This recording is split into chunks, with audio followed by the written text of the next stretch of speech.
Écoutez, il y a des réactions vraiment très variées. Il y en a certains qui sont compréhensifs, qui estiment que le roi était potentiellement physiquement en danger, ou alors au moins au risque d'être politisé. Et ça, c'est quelque chose que Buckingham Palace aurait voulu éviter à tout prix, mais les Britanniques aussi. Et puis certains aussi avaient peur que finalement les manifestations utilisent le roi pour amplifier leur voix, pour faire mieux passer leur message.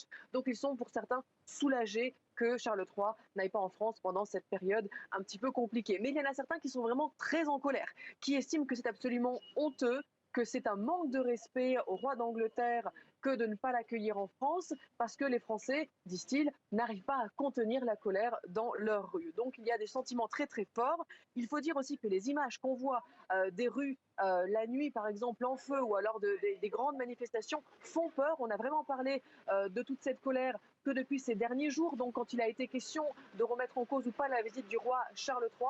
Et justement, pour ce qui est de l'honneur qui était fait à la France d'être le premier pays que le roi Charles III allait visiter, eh bien certains trouvent que c'est bien fait que finalement la France en soit privée, mais la plupart sont plutôt, n'y pensent vraiment ni chaud ni froid là-dessus.